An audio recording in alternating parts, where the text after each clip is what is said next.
Mark எழுதின சுவிசேஷம் அதிகாரம் 6. அவர் அவ்விடம் விட்டு புறப்பட்டு தாம் வளர்ந்த ஊருக்கு வந்தார். அவருடைய சீஷரும் அவரோட கூட வந்தார்கள். ஓய்வு நாளான போது ஜெப ஆலயத்தில் உபதேசம் பண்ண தொடங்கினார். அநேகர் கேட்டு ஆச்சரியப்பட்டு, இவைகள் இவனுக்கு எங்கிருந்து வந்தது? இவன் கைகளினால் இப்படிப்பட்ட பலத்த செய்கைகள் நடக்கும்படி இவனுக்கு கொடுக்கப்பட்ட ஞானம் எப்படிப்பட்டது? இவன் தச்சன் அல்லவா? மரியாளுடைய குமாரன் அல்லவா? யாக்கோபு, யோசே, யூதா, சீமோன் என்பவர்களுக்கு சகோதரன் அல்லவா? இவன் சகோதரிகளும் இங்கே நம்மிடத்தில் இருக்கிறார்கள் அல்லவா என்று சொல்லி அவரை குறித்து இடரடைந்தார்கள். இயேசு அவர்களை நோக்கி, தீர்க்கதரிசி ஒருவன் தன் ஊரிலும் தன் இனத்திலும் தன் வீட்டிலுமே அன்றி வேறெங்கும் கனவீனம் அடையான் என்றார். அங்கே அவர் சில நோயாளிகள் மேல் கைகளை வைத்து அவர்களை குணமாக்கினதே அன்றி வேறொரு அற்புதமும் செய்யக்கூடாமல் அவர்களுடைய அவிசுவாசத்தை குறித்து ஆச்சரியப்பட்டு கிராமங்களிலே சுற்றித் திரிந்து உபதேசம் பண்ணினார். அவர் 12 அழைத்து அசுத்த ஆவிகளை துரத்த அவர்களுக்கு அதிகாரம் கொடுத்து, வழிக்கு பையையாகிலும் அப்பத்தையாகிலும் கச்சையில் காசையாகிலும் எடுத்துக்கொண்டு போகாமல் ஒரு தடியை மாத்திரம் எடுத்துக்கொண்டு போகவும், பாதரட்சைகளை போட்டுக்கொண்டு போகவும், 2 அங்கிகளை தரியாதிருக்கவும் கட்டளையிட்டார். பின்பு அவர்களை நோக்கி, நீங்கள் எங்கேயாகிலும் ஒரு வீட்டில் பிரவேசித்தால் அவ்விடத்தை விட்டு புறப்படுகிற வரைக்கும் அங்கே தானே தங்கியிருங்கள். எவர்களாகிலும் உங்களை ஏற்றுக்கொள்ளாமலும் உங்கள் வசனங்களை கேளாமலும் இருந்தால் நீங்கள் அவ்விடம் விட்டு புறப்படும் போது அவர்களுக்கு சாட்சியாக உங்கள் கால்களின் கீழே படிந்த தூசியை உதறி போடுங்கள். நியாய தீர்ப்பு நாளிலே அந்த பட்டணத்திற்கு நேரிடுவதை பார்க்கிலும் சோதோம் கொமோரா பட்டணத்திற்கு நேரிடுவது லகுவாயிருக்கும் என்று மெய்யாகவே உங்களுக்கு சொல்லுகிறேன் என்று சொல்லி அவர்களை 2 பேராக அனுப்பினார். அவர்கள் புறப்பட்டு போய் மனம் திரும்புங்கள் என்று பிரசங்கித்து அநேகம் பிசாசுகளை துரத்தி அநேகம் நோயாளிகளை எண்ணெய் பூசி சுஸ்தமாக்கினார்கள். அவருடைய பெயர் பிரசித்தமானபடியால் ஏரோது ராஜா அவரை குறித்து கேள்விப்பட்டு, யோவான் ஸ்நானன் மரித்தோரிலிருந்து எழுந்தான், ஆகையால் அவனிடத்தில் இந்த பலத்த செய்கைகள் விளங்குகிறது என்றார். சிலர் அவர் எலியா என்றார்கள். வேறு சிலர் அவர் ஒரு தீர்க்கதரிசி அல்லது தீர்க்கதரிசிகளில் ஒருவனை போல் இருக்கிறான் என்று சொன்னார்கள். ஏரோது அதை கேட்டபொழுது, அவன் நான் சிரச்சேதம் பண்ணின யோவான் தான், அவன் மரித்தோரிலிருந்து எழுந்தான் என்றான். ஏரோது தன் சகோதரனாகிய பிலிப்புவின் மனைவி ஏரோதியாளை தனக்கு மனைவியாக்கி கொண்டபோது யோவான் ஏரோதை நோக்கி, நீர் உம்முடைய சகோதரன் மனைவியை வைத்துக் கொள்வது நியாயமல்லவென்று சொன்னது நிமித்தம் ஏரோது சேவகரை அனுப்பி யோவானை பிடித்து கட்டி காவலில் வைத்திருந்தான். ஏரோதியாளும் அவனுக்கு சதி நினைத்து அவனை கொன்று போட மனதாயிருந்தாள். ஆகிலும் அவளால் கூடாமற் போயிற்று. அதென்னென்றால், யோவான் நீதியும் பரிசுத்தம் உள்ளவன் என்று ஏரோது அறிந்து அவனுக்கு பயந்து அவனை பாதுகாத்து அவன் யோசனையின்படி அநேக காரியங்களை செய்து விருப்பத்தோடே அவன் சொல்லை கேட்டு வந்தான். பின்பு சமயம் வாய்த்தது. எப்படி என்றால், ஏரோது தன் ஜென்ம நாளிலே தன்னுடைய பிரபுக்களுக்கும் சேனாதிபதிகளுக்கும் கலிலேயா நாட்டின் பிரதான மனுஷருக்கும் ஒரு விருந்து பண்ணின போது ஏரோதியாளின் குமாரத்தி சபை நடுவே வந்து நடனம் பண்ணி ஏரோதுவையும் அவனோட கூட பந்து இருந்தவர்களையும் சந்தோஷப்படுத்தினாள். அப்பொழுது ராஜா சிறு பெண்ணை நோக்கி, உனக்கு வேண்டியதை என்னிடத்தில் கேள், அதை உனக்கு தருவேன் என்று சொன்னதும் அல்லாமல், நீ என்னிடத்தில் எதை கேட்டாலும் அது என் ராஜ்யத்தில் பாதியானாலும் அதை உனக்கு தருவேன் என்று அவளுக்கு ஆணையும் இட்டான். அப்பொழுது அவள் வெளியே போய், நான் என்ன கேட்க வேண்டும் என்று தன் தாயினிடத்தில் கேட்டாள். அதற்கு அவள், யோவான் ஸ்நானனுடைய தலையை கேள் என்றாள். உடனே அவள் ராஜாவினிடத்தில் சீக்கிரமாய் வந்து, நீர் இப்பொழுதே ஒரு தாளத்தில் யோவான் ஸ்நானனுடைய தலையை எனக்கு தர வேண்டும் என்று கேட்டாள். அப்பொழுது ராஜா மிகுந்த துக்கமடைந்தான். ஆகிலும் ஆணையின் நிமித்தமும் கூட பந்தியிருந்தவர்களின் நிமித்தமும் அவளுக்கு அதை மறுக்க மனதில்லாமல் உடனே அவனுடைய தலையை கொண்டு வரும்படி சேவகனுக்கு கட்டளையிட்டு அனுப்பினான். அந்தபடி அவன் போய் காவற்கூடத்தில் அவனை சிரச்சேதம் பண்ணி அவன் தலையை ஒரு தாளத்திலே கொண்டு வந்து அதை அந்த சிறு பெண்ணுக்கு கொடுத்தான். அந்த சிறு பெண் அதை தன் தாயினிடத்தில் கொடுத்தாள். அவனுடைய சீஷர்கள் அதை கேள்விப்பட்டு வந்து அவன் உடலை எடுத்து ஒரு கல்லறையில் வைத்தார்கள். அப்பொழுது அப்போஸ்தலர் இயேசுவினிடத்தில் கூடி வந்து தாங்கள் செய்தவைகள் உபதேசித்தவைகள் யாவையும் அவருக்கு அறிவித்தார்கள். அவர் அவர்களை நோக்கி, வனாந்தரமான ஒரு இடத்தில் தனித்து சற்றே இளைப்பாறும்படி போவோம் வாருங்கள் என்றார். ஏனெனில் வருகிறவர்களும் போகிறவர்களும் அநேகராயிருந்தபடியினால் போஜனம் பண்ணுகிறதற்கும் அவர்களுக்கு சமயம் இல்லாதிருந்தது. அப்படியே அவர்கள் தனிமையாய் ஒரு படவில் ஏறி வனாந்தரமான ஒரு இடத்திற்கு போனார்கள். அவர்கள் புறப்பட்டு போகிறதை ஜனங்கள் கண்டார்கள். அவரை அறிந்த அநேகர் சகல பட்டணங்களிலுமிருந்து கால்நடையாய் அவ்விடத்திற்கு ஓடி அவர்களுக்கு முன்னே அங்கே சேர்ந்து அவ்விடத்தில் கூடி வந்தார்கள். இயேசு கரையில் வந்து அநேக ஜனங்களை கண்டு அவர்கள் மேய்ப்பனில்லாத ஆடுகளைப் போல் இருந்தபடியால் அவர்கள் மேல் மனதுருகி அநேக காரியங்களை அவர்களுக்கு உபதேசிக்க தொடங்கினார். வெகு நேரம் சென்ற பின்பு அவருடைய சீஷர்கள் அவரிடத்தில் வந்து, இது வனாந்தரமான இடம், வெகு நேரமும் ஆயிற்று, புசிக்கிறதற்கும் இவர்களிடத்தில் ஒன்றுமில்லை. ஆகையால் இவர்கள் சுற்றி இருக்கிற கிராமங்களுக்கும் ஊர்களுக்கும் போய் தங்களுக்காக அப்பங்களை வாங்கிக் கொள்ளும்படி இவர்களை அனுப்பிவிட வேண்டும் என்றார்கள். அவர் அவர்களை நோக்கி, நீங்களே அவர்களுக்கு போஜனம் கொடுங்கள் என்றார். அதற்கு அவர்கள், நாங்கள் போய் 200 பணத்துக்கு அப்பங்களை வாங்கி இவர்களுக்கு புசிக்கும்படி கொடுக்க கூடுமோ என்றார்கள். அதற்கு அவர், உங்களிடத்தில் எத்தனை அப்பங்கள் உண்டு, போய் பாருங்கள் என்றார். அவர்கள் பார்த்து வந்து 5 அப்பங்களும் 2 மீன்களும் உண்டு என்றார்கள். அப்பொழுது எல்லாரையும் பசும் கொல்லின் மேல் பந்தி பந்தியாக உட்கார வைக்கும்படி அவர்களுக்கு கட்டளையிட்டார். அப்படியே வரிசை வரிசையாய் 100 பேராகவும் 50 பேராகவும் உட்கார்ந்தார்கள். அவர் அந்த 5 அப்பங்களையும் அந்த 2 மீன்களையும் எடுத்து வானத்தை அண்ணாந்து பார்த்து ஆசீர்வதித்து அப்பங்களை பிட்டு அவர்களுக்கு பரிமாறும்படி தம்முடைய சீஷர்களிடத்தில் கொடுத்தார். அப்படியே 2 மீன்களையும் எல்லாருக்கும் பங்கிட்டார். எல்லாரும் சாப்பிட்டு திருப்தி அடைந்தார்கள். மேலும் அப்பங்களிலும் மீன்களிலும் மீதியான துணிக்கைகளை 12 கூடை நிறைய எடுத்தார்கள். அப்பம் சாப்பிட்ட புருஷர் ஏறக்குறைய 5000 பேராயிருந்தார்கள். அவர் ஜனங்களை அனுப்பிவிடுகையில் தம்முடைய சீஷர்கள் படவில் ஏறி அக்கரையில் பெத்சாய்தாவுக்கு எதிராக தமக்கு முன்னே போகும்படி அவர்களை துரிதப்படுத்தினார். அவர் ஜனங்களை அனுப்பிவிட்ட பின்பு ஜெபம் பண்ணும்படி ஒரு மலையின் மேல் ஏறினார். சாயங்காலமான போது படவு நடுக்கடல் இருந்தது. அவரோ கரையிலே தனிமையாயிருந்தார். அப்பொழுது காற்று அவர்களுக்கு எதிராயிருந்தபடியினால் அவர்கள் தண்டு வலிக்கிறதில் வருத்தப்படுகிறதை அவர் கண்டு ராத்திரியில் 4ஆம் ஜாமத்தில் கடலின் மேல் நடந்து அவர்களிடத்தில் வந்து அவர்களை கடந்து போகிறவர்கள் போல காணப்பட்டார். அவர் கடலின் மேல் நடக்கிறதை அவர்கள் கண்டு ஆவேசம் என்று எண்ணி சத்தமிட்டு அலறினார்கள். அவர்கள் எல்லாரும் அவரை கண்டு கலக்கமடைந்தார்கள். உடனே அவர் அவர்களோட பேசி, திடன் கொள்ளுங்கள், நான் தான், பயப்படாதிருங்கள் என்று சொல்லி அவர்கள் இருந்த படவில் ஏறினார். அப்பொழுது காற்று அமர்ந்தது. அதனால் அவர்கள் தங்களுக்குள்ளே மிகவும் பிரமித்து ஆச்சரியப்பட்டார்கள். அவர்களுடைய இருதயம் கடினமுள்ளதாயிருந்தபடியினால் அப்பங்களை குறித்து அவர்கள் உணராமற் போனார்கள்.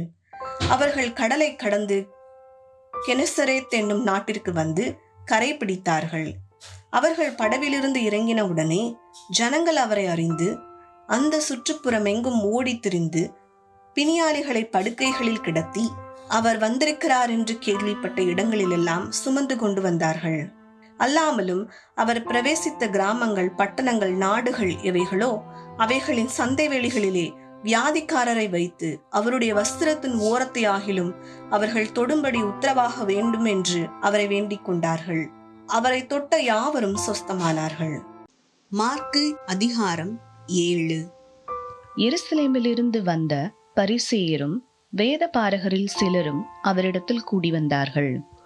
அப்பொழுது அவருடைய சீஷரில் சிலர் கழுவாத அசுத்த கைகளாலே போஜனம் பண்ணுகிறதை அவர்கள் கண்டு குற்றம் பிடித்தார்கள். ஏனெனில் பரிசேயர் முதலிய யூதர் அனைவரும் முன்னோர்களின் பாரம்பரியத்தை கைக்கொண்டு அடிக்கடி கை கழுவினால் ஒழிய சாப்பிட மாட்டார்கள். கடையிலிருந்து வரும்போதும் ஸ்நானம் பண்ணாமலும் சாப்பிட மாட்டார்கள். அப்படியே செம்புகளையும் கிண்ணங்களையும் செப்பு குடங்களையும் மனைகளையும் கழுவுகிறதும் அல்லாமல் வேறு அநேக ஆசாரங்களையும் கை கொண்டு வருவார்கள்.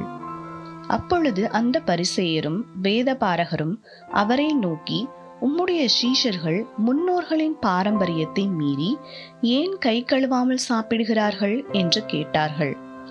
அவர்களுக்கு அவர் பிரதியுத்தரமாக, இந்த ஜனங்கள் தங்கள் உதடுகளினால் என்னை கனம் பண்ணுகிறார்கள், அவர்கள் இருதயமோ எனக்கு தூரமாய் விலகி இருக்கிறது என்றும், மனுஷருடைய கற்பனைகளை உபதேசங்களாக போதித்து வீணாய் எனக்கு ஆராதனை செய்கிறார்கள் என்றும் எழுதியிருக்கிற பிரகாரம் மாயக்காரராகிய உங்களை குறித்து ஏசாயா நன்றாய் தீர்க்க தரிசனம் சொல்லியிருக்கிறான்.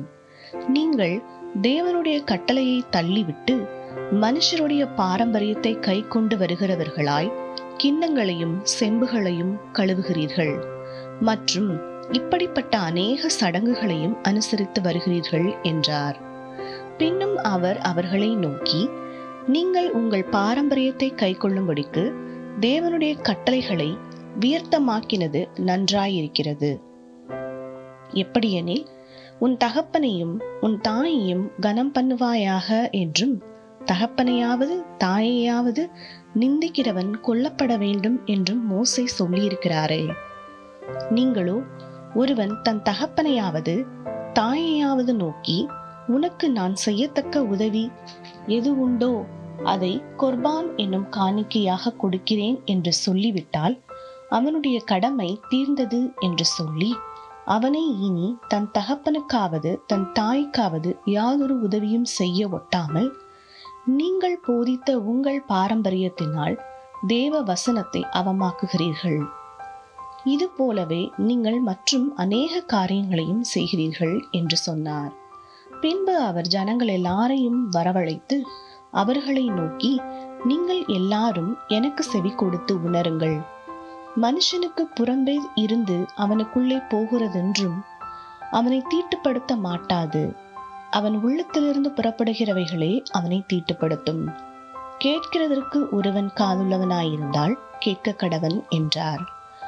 அவர் ஜனங்களை விட்டு வீட்டுக்குள் பிரவேசித்த போது அவருடைய சீஷர்கள் அவர் சொன்ன உவமையை குறித்து அவரிடத்தில் விசாரித்தார்கள்.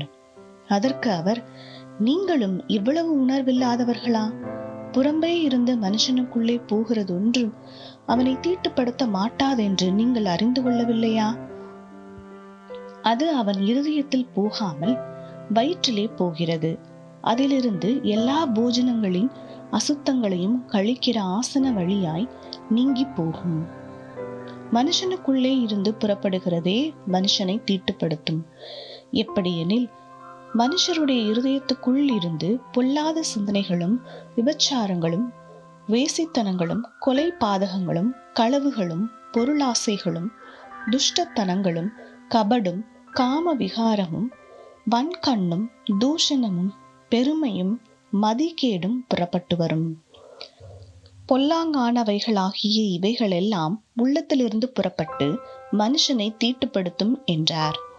பின்பு அவர் எழுந்து அவ்விடம் விட்டு புறப்பட்டு தீரு சீதோன் பட்டணங்களின் எல்லைகளில் போய் ஒரு வீட்டுக்குள் பிரவேசித்து ஒருவரும் அதை அறியாதிருக்க விரும்பியும் அவர் மறைவாய் இருக்க கூடாமற் போயிற்று. அசுத்தாவி பிடித்திருந்த ஒரு சிறு பெண்ணின் தாயாகிய ஒரு ஸ்திரீ அவரை குறித்து கேள்விப்பட்டு வந்து அவர் பாதத்தில் விழுந்தாள். அந்த ஸ்திரீ சீரோ பேனிக்கேயா தேசத்தாலாகிய கிரேக்க ஸ்திரீயாய் இருந்தாள். அவள் தன் மகளை பிடித்திருந்த பிசாசை துரத்திவிட வேண்டும் என்று அவரை வேண்டிக் கொண்டாள். இயேசு அவளை நோக்கி, முந்தி பிள்ளைகள் திருப்தி அடையட்டும், பிள்ளைகளின் அப்பத்தை எடுத்து நாய்க்குட்டிகளுக்கு போடுகிறது நல்லதல்ல என்றார். அதற்கு அவள், மெய்தான் ஆண்டவரே, ஆகிலும் மேஜையின் கீழ் இருக்கும் நாய்க்குட்டிகள் பிள்ளைகள் சிந்துகிற துணிக்கைகளை தின்னுமே என்றாள். அப்பொழுது அவர், நீ சொன்ன அந்த வார்த்தை நிமித்தம் போகலாம், பிசாசு உன் மகளை விட்டு நீங்கி போயிற்று என்றார். அவள் தன் வீட்டுக்கு வந்த பொழுது பிசாசு போய்விட்டதையும் தன் மகள் கட்டிலில் படுத்திருக்கிறதையும் கண்டாள். மறுபடியும் அவர் தீரு சீதோன் பட்டணங்களின் எல்லைகளை விட்டு புறப்பட்டு தெக்கப்போலியின் எல்லைகளின் வழியாய் கலிலேயா கடலருகே வந்தார். அங்கே கொன்னை வாயுடைய ஒரு செவிடனை அவரிடத்தில் கொண்டு வந்து அவர் தமது கையை அவன் மேல் வைக்கும்படி வேண்டிக் கொண்டார்கள். அப்பொழுது அவர் அவனை ஜனக்கூட்டத்தை விட்டு தனியே அழைத்து கொண்டு போய் தம்முடைய விரல்களை அவன் காதுகளில் வைத்து உமிழ்ந்து அவனுடைய நாவை தொட்டு வானத்தை அண்ணாந்து பார்த்து பெருமூச்சு விட்டு எப்பத்தா என்றார். அதற்கு திறக்கப்படுவாயாக என்று அர்த்தமாம். உடனே அவனுடைய செவிகள் திறக்கப்பட்டு அவனுடைய நாவின் கட்டும் அவிழ்ந்து அவன் செவ்வையாய் பேசினான். அதை ஒருவருக்கும் சொல்ல வேண்டாம் என்று அவர்களுக்கு கட்டளையிட்டார். ஆகிலும் எவ்வளவு அதிகமாய் அவர்களுக்கு கட்டளையிட்டாரோ அவ்வளவு அதிகமாய் அவர்கள் அதை பிரசித்தம் பண்ணி எல்லாவற்றையும் நன்றாய் செய்தார். செவிடர் கேட்கவும் ஊமையர் பேசவும் பண்ணுகிறார் என்று சொல்லி மேன்மேலும் ஆச்சரியப்பட்டார்கள். மார்க்கு எழுதின சுவிசேஷம் அதிகாரம் 8. அந்த நாட்களிலே திரளான ஜனங்கள் கூடி வந்திருக்கையில் அவர்கள் சாப்பிடுகிறதற்கு ஒன்றுமில்லாத போது இயேசு தம்முடைய சீஷரை அழைத்து, ஜனங்களுக்காக பரிதபிக்கிறேன். இவர்கள் இப்பொழுது என்னிடத்தில் தங்கி இருந்த 3 நாளாய் சாப்பிட ஒன்றுமில்லாதிருக்கிறார்கள். இவர்களில் சிலர் தூரத்திலிருந்து வந்தவர்களாகையால் நான் இவர்களை பட்டினியாய் வீட்டிற்கு அனுப்பிவிட்டால் வழியில் சோர்ந்து போவார்களே என்றார். அதற்கு அவருடைய சீஷர்கள், இந்த வனாந்திரத்திலே ஒருவன் எங்கே இருந்து அப்பங்களை கொண்டு வந்து இத்தனை பேர்களை திருப்தியாக்க கூடும் என்றார்கள். அதற்கு அவர், உங்களிடத்தில் எத்தனை அப்பங்கள் உண்டு என்று கேட்டார். அவர்கள் 7 அப்பங்கள் உண்டு என்றார்கள். அப்பொழுது அவர் ஜனங்களை தரையிலே பந்தி இருக்க கட்டளையிட்டு அந்த 7 அப்பங்களையும் எடுத்து ஸ்தோத்திரம் பண்ணி பிட்டு அவர்களுக்கு பரிமாறும்படி சீஷர்களிடத்தில் கொடுத்தார். அவர்கள் ஜனங்களுக்கு பரிமாறினார்கள். சில சிறு மீன்களும் அவரிடத்தில் இருந்தது. அவர் அவைகளையும் ஆசீர்வதித்து அவர்களுக்கு பரிமாறும்படி சொன்னார். அவர்கள் சாப்பிட்டு திருப்தி அடைந்தார்கள். மீதியான துணிக்கைகளை 7 கூடை நிறைய எடுத்தார்கள். சாப்பிட்டவர்கள் ஏறக்குறைய 4000 பேராய் இருந்தார்கள். பின்பு அவர் அவர்களை அனுப்பிவிட்டார். உடனே அவர் தம்முடைய சீஷரோடு கூட படவில் ஏறி தல்மனுத்தாவின் எல்லைகளில் வந்தார். அப்பொழுது பரிசேயர் வந்து அவரை தர்க்கிக்க தொடங்கி அவரை சோதிக்கும்படி வானத்திலிருந்து ஒரு அடையாளத்தை காண்பிக்க வேண்டும் என்று கேட்டார்கள். அவர் தம்முடைய ஆவியில் பெருமூச்சு விட்டு, இந்த சந்ததியார் அடையாளம் தேடுகிறதென்ன? இந்த சந்ததியாருக்கு ஒரு அடையாளமும் கொடுக்கப்படுவது இல்லை என்று மெய்யாகவே உங்களுக்கு சொல்லுகிறேன் என்று சொல்லி அவர்களை விட்டு மறுபடியும் படவில் ஏறி அக்கறைக்கு போனார். சீஷர்கள் அப்பங்களை கொண்டு வர மறந்து போனார்கள். படவிலே அவர்களிடத்தில் ஒரு அப்பம் மாத்திரம் இருந்தது. அவர் அவர்களை நோக்கி, நீங்கள் பரிசேயருடைய புளித்த மாவை குறித்தும் ஏரோதின் புளித்த மாவை குறித்தும் எச்சரிக்கையாயிருங்கள் என்று கற்பித்தார். அதற்கு அவர்கள், நம்மிடத்தில் அப்பங்கள் இல்லாதபடியால் இப்படி சொல்லுகிறார் என்று தங்களுக்குள்ளே யோசனை பண்ணி கொண்டார்கள்.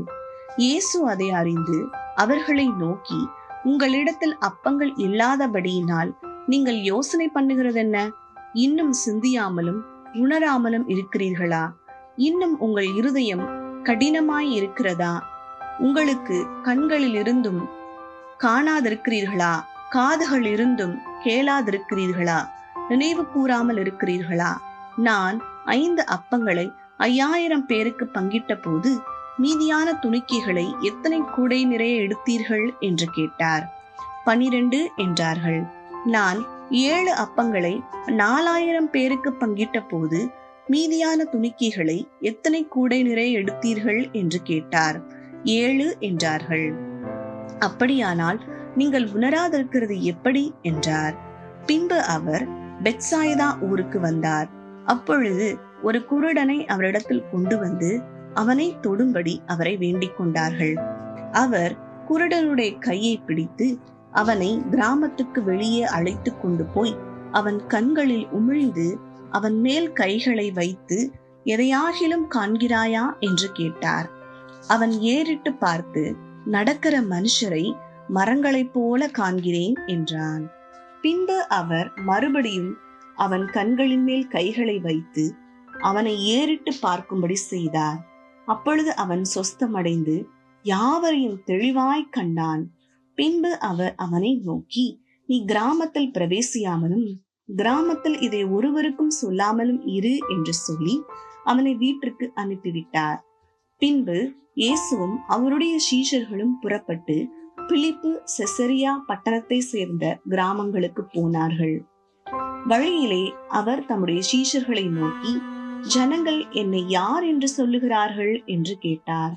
அதற்கு அவர்கள், சிலர் உம்மை யோவான் ஸ்நானன் என்றும், சிலர் எலியா என்றும், வேறு சிலர் தீர்க்கதரிசிகளில் ஒருவர் என்றும் சொல்லுகிறார்கள் என்றார்கள். அப்பொழுது அவர், நீங்கள் என்னை யார் என்று சொல்லுகிறீர்கள் என்று கேட்டார். பேதுரு பிரதியுத்தரமாக, நீர் கிறிஸ்து என்றான். அப்பொழுது தம்மை குறித்து ஒருவருக்கும் சொல்லாதபடிக்கு அவர்களுக்கு உறுதியாய் கட்டளையிட்டார். அல்லாமலும் மனுஷகுமாரன் பல பாடுகள் பட்டு மூப்பராலும் பிரதான ஆசாரியராலும் வேத பாரகராலும் ஆகாதவனென்று தள்ளப்பட்டு கொல்லப்பட்டு 3 நாளைக்கு பின்பு உயிர் தெழுந்திருக்க வேண்டியதென்று அவர்களுக்கு போதிக்கத் தொடங்கினார். இந்த வார்த்தையை அவர் தாராளமாக சொன்னார். அப்பொழுது பேதுரு அவரை தனியே அழைத்து கொண்டு போய் அவரை கடிந்து கொள்ள தொடங்கினான். அவர் திரும்பி தம்முடைய சீஷரை பார்த்து பேதுருவை நோக்கி, எனக்கு பின்னாக போ சாத்தானே, நீ தேவனுக்கு ஏற்றவைகளை சிந்தியாமல் மனுஷருக்கு ஏற்றவைகளை சிந்திக்கிறாய் என்று சொல்லி அவனை கடிந்து கொண்டார். பின்பு அவர் ஜனங்களையும் தம்முடைய சீஷர்களையும் தம்மிடத்தில் அழைத்து, ஒருவன் என் பின்னே வர விரும்பினால் அவன் தன்னைத்தான் வெறுத்து தன் சிலுவையை எடுத்துக்கொண்டு என்னை பின்பற்ற கடவன். தன் ஜீவனை ரட்சிக்க விரும்புகிறவன் அதை இழந்து போவான். என் நிமித்தமாகவும் சுவிசேஷத்தின் நிமித்தமாகவும் தன் ஜீவனை இழந்து போகிறவன் அதை ரட்சித்துக் கொள்ளுவான். மனுஷன் உலகம் முழுவதையும் ஆதாயப்படுத்திக் கொண்டாலும் தன் ஜீவனை நஷ்டப்படுத்தினால் அவனுக்கு லாபம் என்ன? மனுஷன் தன் ஜீவனுக்கு ஈடாக என்னத்தை கொடுப்பான்? ஆதலால் விபசாரமும் பாவமும் உள்ள இந்த சந்ததியில் என்னை குறித்தும் என் வார்த்தைகளை குறித்தும் எவன் வெட்கப்படுவானோ அவனை குறித்து மனுஷகுமாரனும் தமது பிதாவின் மகிமை பொருந்தினவராய் பரிசுத்த தூதர்களோடு கூட வரும்போது வெட்கப்படுவார் என்றார்.